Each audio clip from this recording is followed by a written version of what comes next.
You're listening to TIP. Welcome to The Good Life. I'm your host, Sean Murray.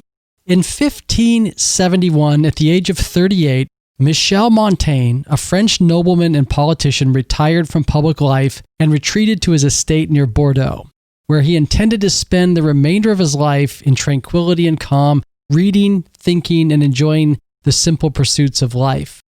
The only problem was Montaigne fell into a minor depression. As a way to ease his mind, he started scribbling down his thoughts and observations in order to study them. What started as a few jottings turned into an epic, intense, brutally honest, and at times humorous self-examination called The Essays. In this book, Montaigne ultimately seeks the answer to the question, how do I live the good life? But unlike most other philosophers, Montaigne in his writing doesn't tell the reader how to achieve the good life. Instead, he comes at the question from 100 different angles and perspectives, using his own life and experience as a means of examination. He asks questions and suggests possible answers, but ultimately, he leaves it up to the reader to decide for themselves.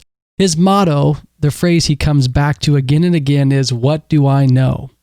My guest today is Michael Perry, a writer from rural Wisconsin who was so influenced by Montaigne that he wrote a book, Montaigne in Barn Boots, an Amateur Ambles through Philosophy. In this episode, Michael talks about how he came to discover Montaigne, the lessons he's learned from Montaigne, how surprised he was that he could relate to a 15th century French nobleman, and most importantly, how reading Montaigne has changed his life for the better. I hope you enjoy my conversation with Michael as much as I did. My friends, I bring you Michael Perry.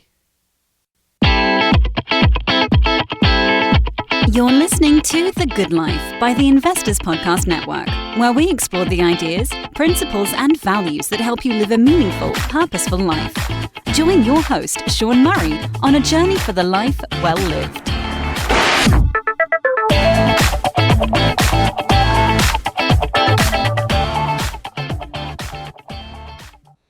Michael Perry, welcome to The Good Life. Glad to be here. I'm sitting in a little room over my garage overlooking the back 40 of our little farm here in Fall Creek, Wisconsin. Leaves are coming down. I like the fact you're over at a garage because the person we're going to talk about today is Montaigne, who liked to write up in a tower, and I'm sure we're going to hear about that.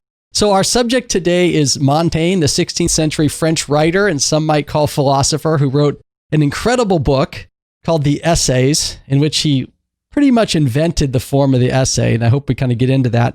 And he covered a wide variety of subjects, all the major aspects of the human life, things like love, death, sex, education, politics, friendship, marriage, travel, food, reading, memory, decision-making, and I could go on and on.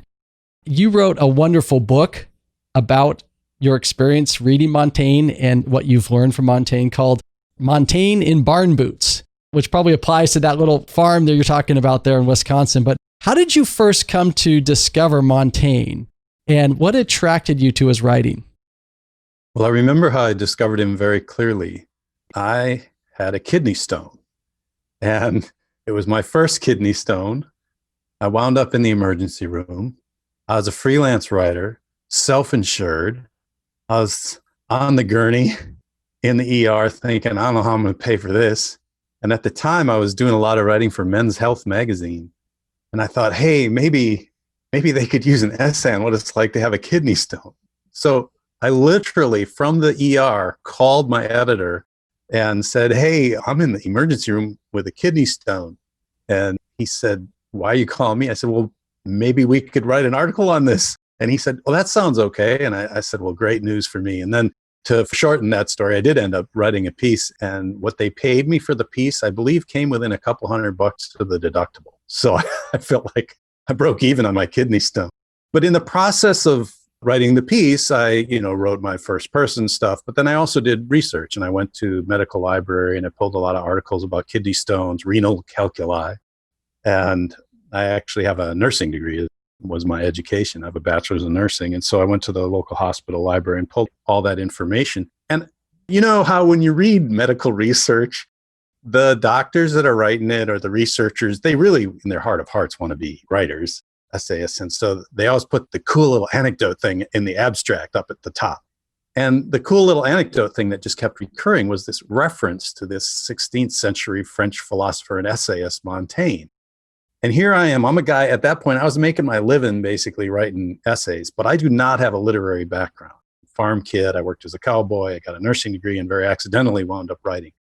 So here I should have known who he was, but I didn't, because it turns out, as you said, there's a little quibbling here, but he basically invented the essay form. And so if he hadn't invented the essay form, I wouldn't have been making a living. So I thought, well, this Montaigne guy keeps popping up. So I looked into him and I found out that he was this philosopher who had had a kidney stone. And so I thought, well, I better read the essay he wrote about his kidney stone.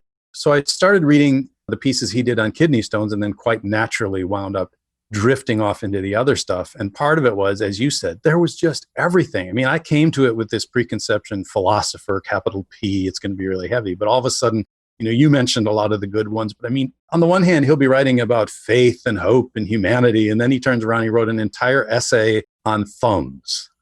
He wrote an entire essay on the dangers of coaches. And by that, I mean the ones with wheels, not the ones with ugly shorts and a whistle. And it was this moment where I realized, oh, well, if this is philosophy, I'll have some more. And then also you relate to him because he really had no filter at that point. And that is how I came to him, was very specifically through a kidney stone. Your resourcefulness in calling your editor is just amazing. And I understand it's quite painful to go through a kidney stone. In reading Montaigne, he talks about the pain quite a bit. I didn't have any painkiller or anything back then either. It also speaks to this surprise that many people have when they originally confront Montaigne. The surprise is that he's very accessible, that he talks about very mundane, humanistic experiences. My original preconceived notion of Montaigne is stuffy, academic, would probably not enjoy reading him. And it was just the opposite. And it's great that you had the same experience and you share that in your book with so many wonderful anecdotes. One thing that people tend to do when they read Montaigne is see themselves somehow in Montaigne. And you talk about that in the book. Can you kind of elaborate on that? Did you see that too? I did, but I also arrived at an opposing conclusion. And that is that, first of all, that is absolutely the appeal of Montaigne. So here I am. I'm a farm kid from northern Wisconsin. I grew up in a poor family. Now I go to great pains to point out I never went to bed hungry. I was loved. So those are the two greatest privileges in the world. But I grew up on a working farm. It was a big deal to go to town once a year to buy a pair of tennis shoes. So here's this nobleman, born to money, had money, lived in a castle. Like you said, I write in a little room in my garage overlooking my pig pen. And Montaigne wrote in a castle tower on the castle grounds that his family handed down. So on the one hand, we're nothing alike. I mean, he was being trained to speak Latin at the age of 2. He went to university when he was 14. He was trained in the law. He was a lawyer. He was a mayor. He was a soldier. And so in many ways, I'm nothing like him. And yet you constantly go, oh my gosh, that's me. One of my very favorite things about Montaigne was the day I read the passage where he said, I can't remember anything I read. I write for a living. I read voraciously. I have for years. And one of my greatest frustrations is I can't quote passages. I don't remember where I read stuff. I have to go back and find it. Here's this guy who invented the essay form going, yeah, I really have a hard time remembering things. And so you relate to that. But the other thing in the book is I talked about the danger of that too, that just only cherry picking the areas where you go, oh, that's just like me. It is equally important to focus on those areas where you're different and ask yourself why. And so you can do that with Montaigne too. For me, it's the obvious things. I'm not a nobleman. But yeah, pros and cons there. I think you can spend too much time just affirming everything that you believe or feel. And on the other hand, there's a really tough chapter in there, at least it was tough for me to write, called Roughneck Intersectionality. And that whole chapter is about me via Montaigne confronting things that I don't agree with him on, or even I don't agree with other people in the world on, and how that's just as important. Absolutely. I think one of the appeals of Montaigne is he does tend to stretch the reader in some ways and will push you. And in other ways, he's encouraging the reader to push back, because another thing that normally strikes a reader when you read Montaigne is this lack of dogma. You don't get what you might typically think you would get in a philosopher, or that we tend to get in philosophers, which is a system of thought that is coming at you with a lot of confidence that this is how the world is. And it's pretty much the opposite with Montaigne. There's this saying, and you talk about it in your book, where a theme with Montaigne where he says things like, I could be wrong. I think you call him the king of qualifiers or something like that.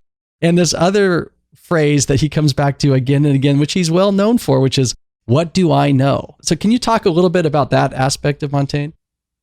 That has only come to appeal to me more over time about him, and particular to our time. Like I think so many of us, am so hungry for a conversation where I'm neither trying to convince or be convinced. I would just like to learn. I dedicated the book. The dedication to the book says, for those willing to approach conversation with something less than a steamroller. Dude, just give me some air. Let's talk, right? I happen to live in a place. I still live in the rural, relatively roughneck area where I was raised. And over time, I've come to think differently on some things than some of my neighbors. But on a very fundamental level, like if my snowplow breaks or if I'm gone and I need someone to feed my chickens, I must maintain, if you will, a dialogue with them. I don't have the luxury of writing them off. And so you come back to Montaigne constantly where you're saying, well, here's what I think, but I could be wrong. Honestly, 48 hours ago, I had a could have been tough discussion with someone who is my neighbor, and we were coming from very opposite sides, and we talked about it, and I think we're probably both in the same place, but we know a little more about each other now. That's the thing. Montaigne was just interested in knowing more about himself, but equally those around him. I agree with you on that, Michael, and I think if you look at the context within Montaigne was writing, he was writing at a time, we think that we have a divided America right now. He was writing in a time when in French culture and society, there was a massive civil war between Catholics and Protestants, where it was very bitter and very violent at times. Yet he took the opposite approach of not being dogmatic. He was known as not being on really one side or the other and being someone who was in the middle, which could have been a dangerous place for him. So I think there might be something about the times that he came up in and how he came to this conclusion. And there's something we can all learn from that too. It's tricky, that middle ground, because I'm often studying myself and reflecting on Montaigne for that very purpose, because sometimes I worry that I'm cowardly. I should be more outspoken about this thing or that thing. Way back, I wrote a book called Population 485, which was about being on the fire department in my hometown and making ambulance calls. And I always say that when I left my hometown, I was a farm boy, a good student, and a fair defensive end. I returned 12 years later, a long-haired writer with soft hands and a nursing degree. So there was a certain amount of street cred to recover with some of my buddies. But I have a chapter in that book called My People, where I start talking about in those 12 years, when I came back, I wasn't the same guy I used to be. And I didn't think the same about some of the things I was very certain about back in the first 18 years that I lived in that place. And that's still where I am. Again, that chapter in the Montaigne book called Roughneck Intersectionality, it's about where my gut is, where my knee jerk is, but then where my head is after going through experiences that suggest there are other ways to look at the world, or even more importantly, that other people experience the same world differently. We can all benefit from having more empathy or an understanding, a way to look at the world through other people's eyes, and have some empathy for their perspective as well. And that's something that you take away from reading Montaigne. He was interested in his own views, but he also was very curious about the perspective of others and became very non-judgmental. I think that's one thing that I took away from reading him, is trying to be less judgmental of those around me and other perspectives that I come into contact with. One of the things that I noticed, I grew up with all these wonderful mentors. I would never call them that to their face, but that's what they were. And I'm now 56, I think. I had to ask my kids the other day to tell me how old I was. I'm in that window of time. It's not that you don't want to admit it, you just don't remember or care. But I'm 56. And one of the things that's been a recurring theme in my writing, and it's a huge part of the Montaigne book, is I watched many of my mentors hit my age, and they seemed to take one of two paths. They either became very open to the idea of what was changing and how to take that in and how to navigate it, or they became very bitter and brittle and just dug their heels in, and I don't want any change.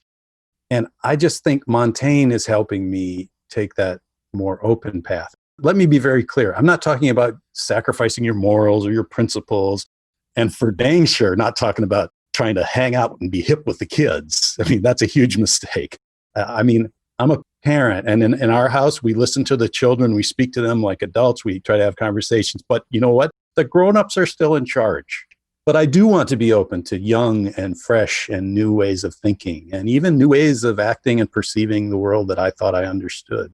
Yeah, Montaigne's really helpful in that, in empathy and thoughtfulness and reflection.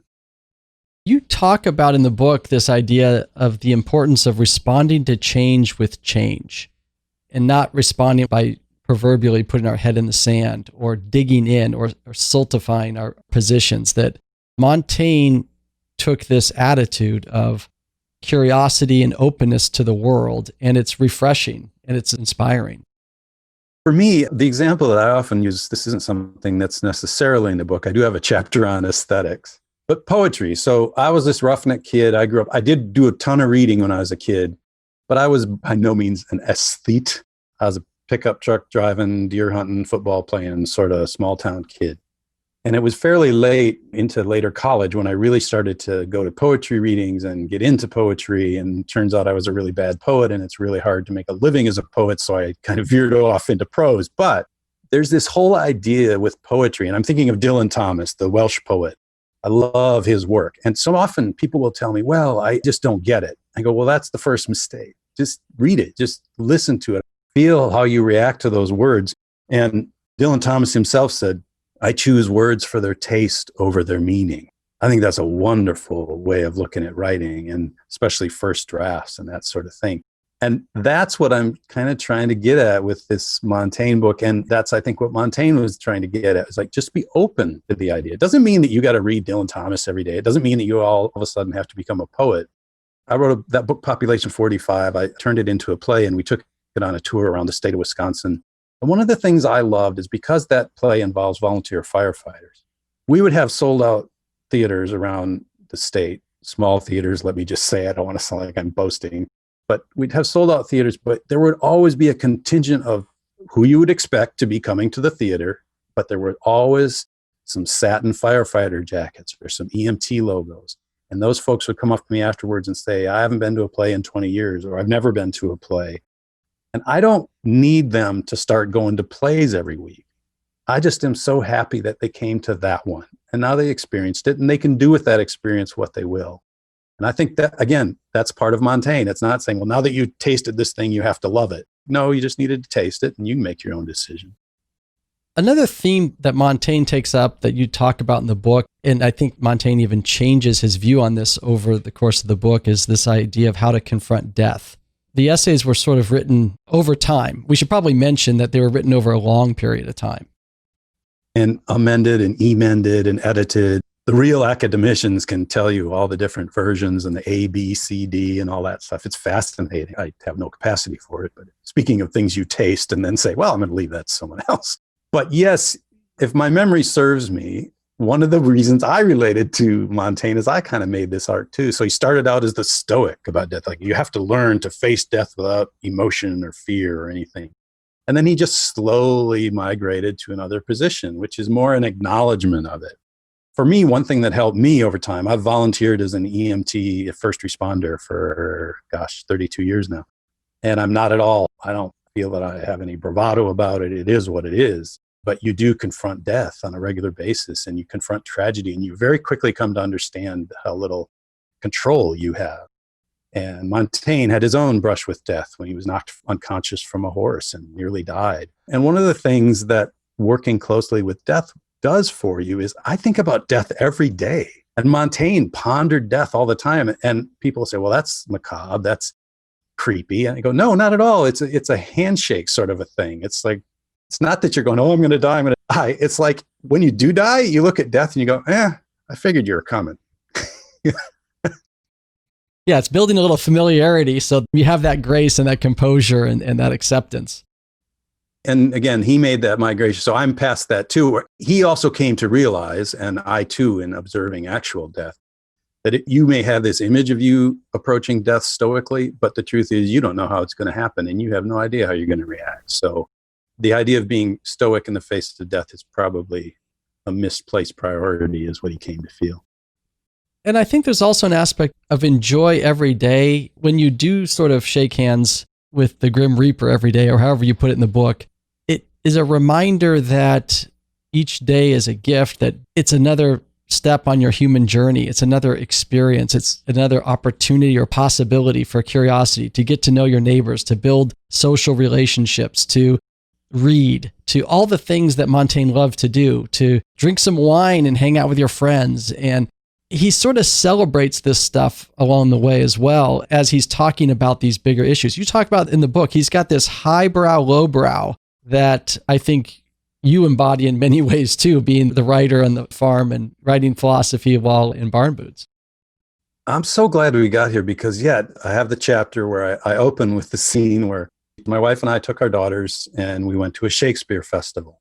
And then within 48 hours, I took my daughters to a little local thing here called Augusta Bean and Bacon Days. And we went to the Demolition Derby. And my point to my daughters was, did you notice what a great time we had at both events?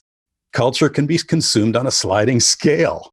And it's fun up at the high end. It's a lot of fun down there at the greasy end too. I remember telling my daughters as we left the Demolition Derby, we were getting out on the road and they're trapped, so they got to listen to me.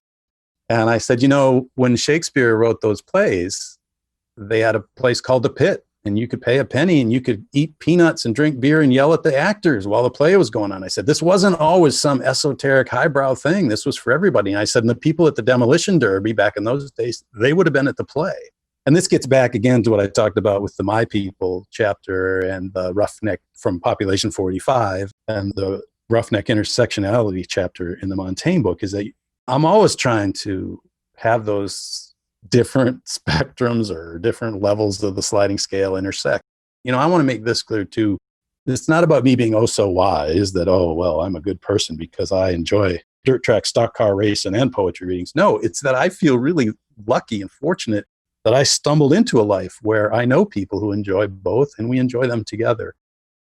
Exactly. That's one of the things that I enjoy about reading Montaigne, that there's a delight in moving from experience to experience. There's another aspect of Montaigne's life that I think I'd like to talk about, which is the fact that he wrote during the plague, especially given that we're going through this COVID experience.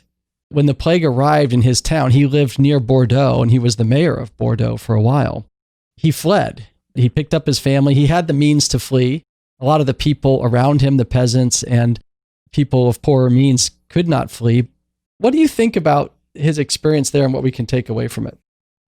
Well, you do remind me that, and this is maybe more relevant to your previous question, but when he was a child, his father, who was a very wealthy nobleman, chose for his godparents peasants. And he sent Montaigne to live with them for the first few years of his life. And that informed his thinking for the rest of his life. When he was a lawyer, he helped put together cases, and what he took from that was that if you don't have money, you don't have justice. That's a pretty modern thought. At least we think of it as of course it's not a modern thought, but that's one of those moments where he surprises you, where he reminds you there's nothing new under the sun. And so when I think of him during the plague, picking up to leave, there's no question he was a man of privilege. And I think he understood that, but I know that he was not a man of blithe privilege, I guess is how I would put it. I think I have a passage in that book about the blithe riche. It's like, I'm fine with you if you're rich, but just don't act like it's nothing. And I can't imagine that when he left, he didn't do it conscious of the fact that he was availing himself of privilege. And that too feeds back into something we were talking about previously, reminded me of, is that one of the things he's helped me with, I write about gratitude a lot, and I wrote an essay on gratitude. And one of the things that the past couple of years have done for me is to teach me that gratitude it's not always yay, celebrate. No, one of the most important forms of gratitude, I think, is when you learn to acknowledge and express gratitude, even when you're not happy, even when things aren't going well. And I think, for me, I'm doing fine. But the past 6 months, half of our little family, we're basically a little small business. It's just our family. I write stuff and we try to sell it. And about half our income comes from me being on the road. And that shut down and is still shut down. And so the last 6 months, there have been some days that weren't great, but I'm still able to look around and go, yeah, but I have a place to live. I have a freezer full of food. I've got a back 40 full of venison if it really comes to that. And those are those Montaignian moments where you go, yeah, just consider your privilege and apply it. And it doesn't mean that you've got to get rid of everything and dress up in sackcloth and ashes, but at least nod to your fortune. I definitely took away a very similar message from Montaigne. And there's another point, I want to see if I can get the quote here, where he talked about, he didn't consider himself a moral exemplar. He didn't put himself out there as some kind of pinnacle of morality. In fact, he said his morality was exemplary enough if you take its instruction in reverse, which I love his humor. So if you do whatever, the opposite of whatever he did, you might live a moral life, which kind of speaks to his humor. But what he did do was document from a very objective perspective how people reacted and acted in certain situations. And maybe I'll just bring up one if we could talk about, which is one of my favorite essays. It's called On Cannibals. It's about his experience of meeting some natives from Brazil. The French had a colony in Brazil at the time, and some of the natives came over and he got to meet them. They were, I believe, in the court of the king of France, and he was able to interview them. And he wrote a wonderful essay about this culture, and where he really shines a light on morality, Western Europe's morality at the time, the morality of these cannibals. Do you want to talk about that? Well, it's one of the most powerful pieces I think he's written. And it's also talk about things that just have modern day relevance, or I should say contemporary relevance. Yes, he kind of flips the standard. He goes along with the idea that these folks are, to use his word, or at least the English equivalent of his word, savages, because they're cannibals. But then he flips it and he starts talking about what the Protestants and Catholics are doing to each other, but they're doing it with nice clothes, and they're doing it within the law and within a certain framework of so-called civilization. And so in their case, he just does a lovely job of flipping the argument. I was reminded in your intro to the question, there's an entire chapter in my Montaigne book called Shame. And it comes from that bit about Montaigne saying, hey, don't look to me. I'm talking about this stuff, but I'm trying to learn. I'm not telling you. And people will say nice things to me about my writing, and that was beautiful, and I love how you composed this or that. And I always feel compelled to say, yeah, but just please don't forget, I am, on any given Tuesday, I'm a 50% successful dad. I didn't make the mark as a husband. My wife stepped over my dirty socks for the 15th time, and that's just the fun stuff, right? So I have a decent audience. If I hustle, I can make a living. That's the shorthand. I'm not famous. I don't sell millions, but I sell enough. If I hustle, I can make a living. And several of my books are of a certain genre. They're nonfiction, and they have humor and heart, and they're all from my heart. But when I went to write this book, when I signed the contract, I told my editor, I said, about half of my audience will not like this book. And I was right. At least that's what the sales indicate. But here's what fascinates me. Not since my first book, Population 45, and I'm on my, Montaigne is like 12th book or so. Not since that first book have I written a book for which I have received so much heartfelt correspondence, emails, letters, notes, comments. And it just shows you that if you write a book that contains a chapter called Shame, and you write about some things that people really would rather not hear about you, let alone themselves, you're going to lose part of your audience, but you're also, you're going to connect on a level with some readers that you never expected. And now we're back to Montaigne, where here I can read the work of a nobleman who retired to his castle at 38 and yet go, yeah, man, that's me, for better or worse. Well, one of the things I love about your book is you model Montaigne. You don't necessarily talk about it directly, but as you're reading the book, if you read Montaigne, you start to realize what you're doing is putting a little modern spin on Montaigne. In some ways, you're taking the Montaigne playbook, you're taking Montaigne's, the magnifying glass that he points at his own life, and you start pointing it at your own modern life, which a modern reader can relate to. And I certainly enjoyed that. And what it did is it brought Montaigne more into the 21st century from the 16th century. I really appreciate that, because that was my general intent. I don't have a big detailed plan when I write a book. And it truly did start with me sitting in a deer stand out in the woods reading Montaigne on my iPhone and just thinking, oh, well, there's people in academia who have built entire careers out of parsing one paragraph of Montaigne. And here I am like sitting in camo in a pine tree going, well, I think the world should hear what I have to say about this. But I always try to never forget, and I'm not always successful at this, by the way, but I always try to remember there's a writer named Darcy Frey, and he's probably the best known for, he wrote an article called Pushing Tin, which became a movie with, I believe, Billy Bob Thornton in it. And I also think he wrote a basketball book. I want to say it was The Last Shot, but I might be confusing my basketball books. But I saw him speak one time, and he talked about the tricky business of writing in the first person, writing about yourself, because it can quickly go wrong. You know, why should anybody care what I have to say? But Darcy Frey said, anytime that you type the word capital I, the letter capital I, it should be transparent. It should be not a means of talking about yourself. It should be a means of someone being able to look through you and see something else. And so I hope in writing about Montaigne that I was able to do that they could look through my foibles. I talk about, feeding the chickens and then try to take that through to Montaigne. That universalism of Montaigne, even though he's writing through the first person, the overwhelming appeal of his writing, it's sort of amazing when you step into it and start to read it.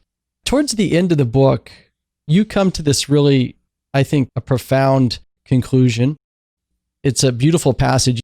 You write, through the examination of my imperfections, I can better serve my obligations to others. And that's sort of the big takeaway that you got from Montaigne. And I just want to point out, it's true, you talk about imperfections in your book, but they're also very funny. You make it fun along the way to read, but it's also very serious. So can you talk about that conclusion? Because I related to that too. I come from, again, that very blue-collar background. If you can't stack it or stack with it, it don't count. And so I've struggled, is too dramatic a word, but I'll use it for shorthand. I've struggled, even as I've made a living, supported my family by writing, typing, putting books together, writing essays. I've always had this little twinge of guilt that it's not real work. My brother's a logger. What he got up and did today, I just can't compare to that. I have these soft hands. But the truth is, I've worked really hard at it. And I also come to this, I always have said, I'm a writer with a small W. Nobody asked me to do this. Nobody asked me to share my wisdom.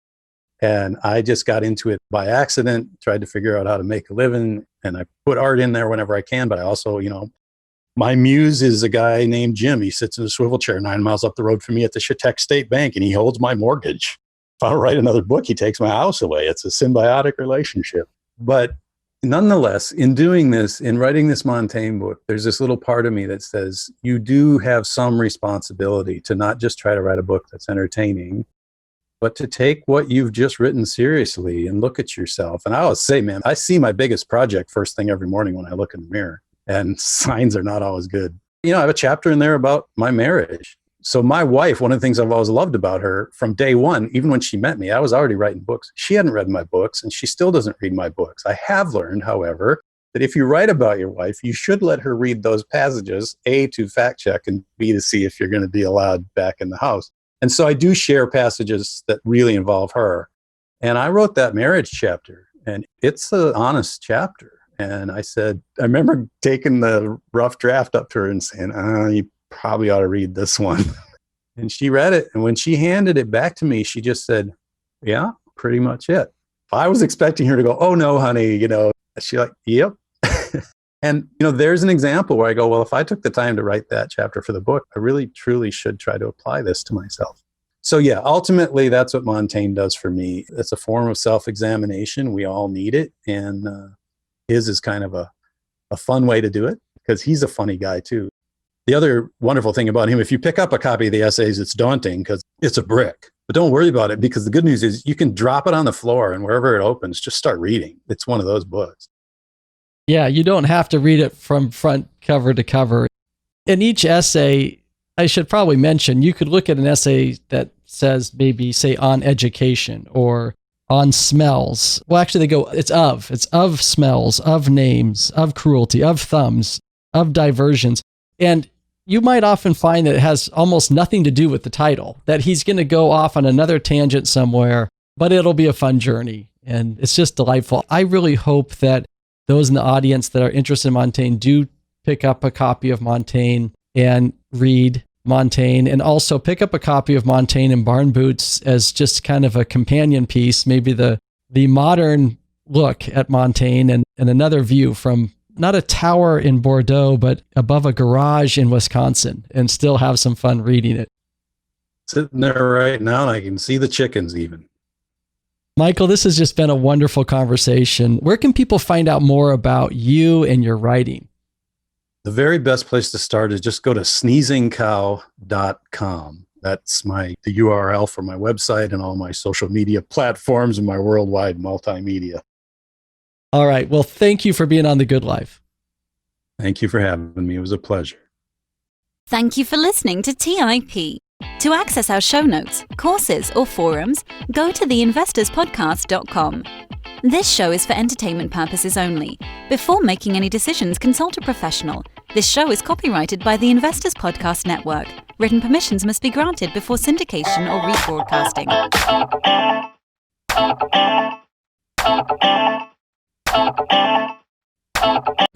Thanks for watching. Make sure to subscribe and hit that notification bell so you don't miss out on the next podcast episode and new investing resources.